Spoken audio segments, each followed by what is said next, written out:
Hello, my name's Natasha and today I'll be presenting to you my concept proposal for the Green Urban Connector at Kangaroo Point. And this goes from Thornton Street Ferry Terminal on Kangaroo Point side to corner of Alice and Edwards Street on the Brisbane CBD side. So my concept that I came up with is roots in the city. So that's both physical and ephemeral. The physical aspect is focusing on the vegetation. So I did a bit of like a flora fauna investigation into what actually exists in the city in that in the surrounding site, and I was most intrigued by the mangroves because I think it's actually pretty precious that there's still some mangroves left on the riverbed, and it hasn't all just been sculpted up by man and rocked off. And they're actually doing a fantastic job, these mangroves, of holding the riverbed together. And that whole concept of how they sort of provide for the river and the river provides back is quite a interesting symbiotic relationship. So it was a cool concept to focus on, and more interestingly, how the roots work and holding the trees in these muddy, sandy soils, and sort of holds everything together, and they don't fall out. And they look quite aesthetically cool, so I wanted to apply that to the bridge, and in that terms of roots in the physical sense, and then in the sort of more ephemeral cultural sense is looking at what are the people's roots in the city, what are their interests, what are the cultural interests. I did find that a lot of people are interested in sports and arts, quite an active, culturally minded group of people for the city. But not to discriminate, I think that anyone would be using this bridge, so it's a bridge for Brisbane City and tourists, not just for a select group of people. So from my roots concept, I came up with 5 different strategies, and these were applied to my concept to come up with my bridge proposal, as you can see up here.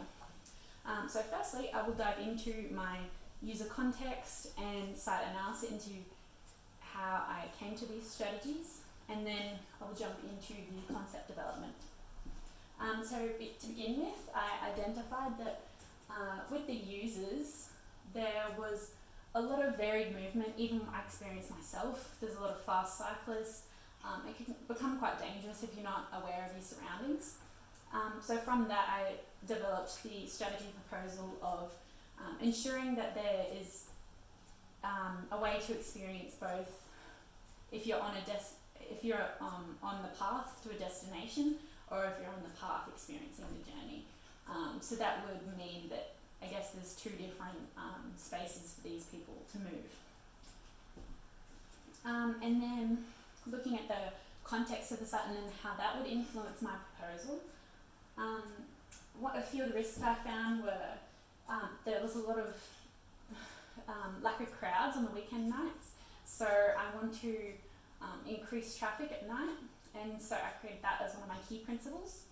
And then also protecting the fauna flora of Brisbane and sort of creating a safe haven on the bridge and creating new habitat for some of the species to sustain. Furthermore, I did look at heritage, but in the end, I think it wasn't going to tie in with the environmental aspect as well as I hoped.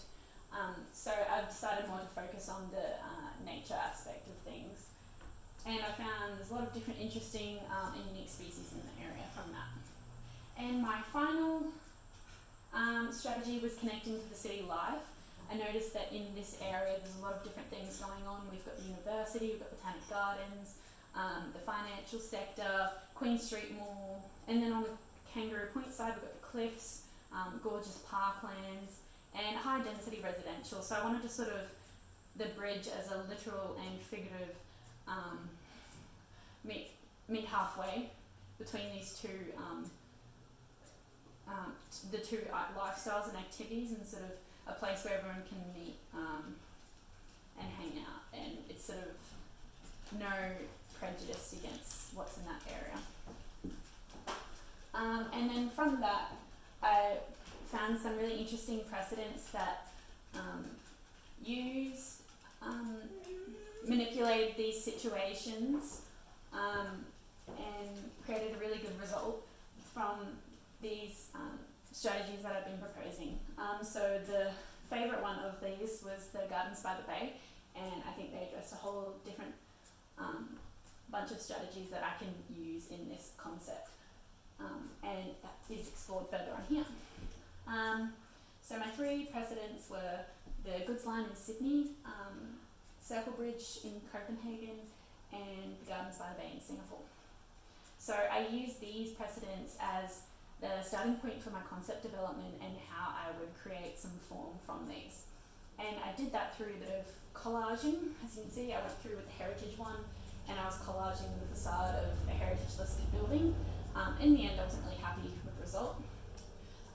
This one was more successful, working on the varied user movements strategy, and then from this I was like, I can do more with this, so I sort of wanted to apply the vegetation strategy to that as well and expand on that more.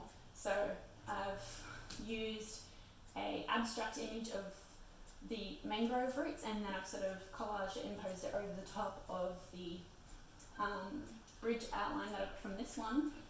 And then from that I've developed sort of a elevation of the bridge and what it could look like, sort of reflecting how this mangrove works from the root system to the canopy, and then how my bridge will work from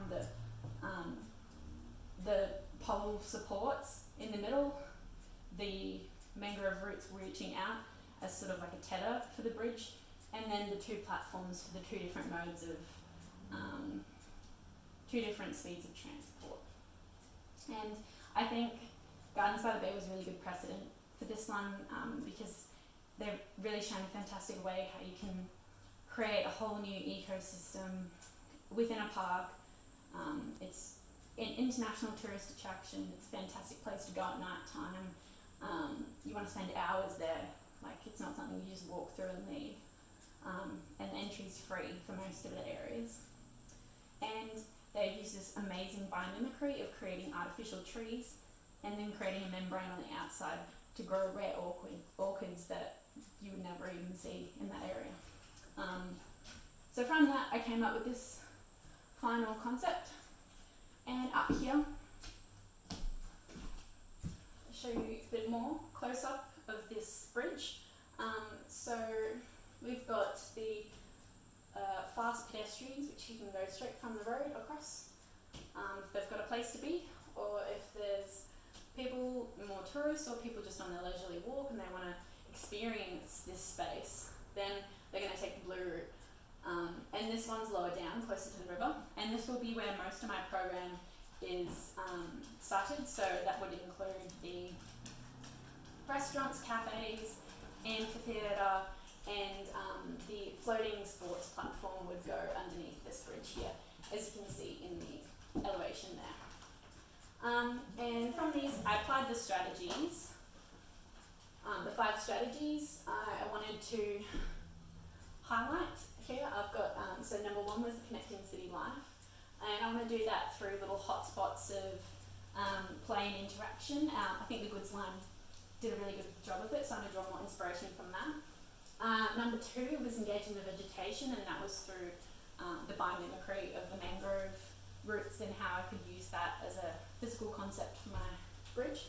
Number 3, improving and creating new habitats. So I'm going to landscape out most of the bridge into sort of like this jungle wonderland on the bridge, so people can walk through and they're just being transported. And instead of looking out onto the high rises, arguably they still are gorgeous. You've got this lovely jungle, and I think this image here with the single gardens with the jungle in front of it is a really good image of what this could look like.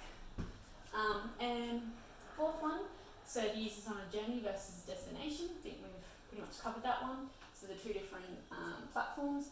And then finally, engaging the nightlife. I want to have really strong dining and night precinct to bring in the people from the Riverside area, and then bringing also people out from the Kangaroo Point side. So it's sort of like they're not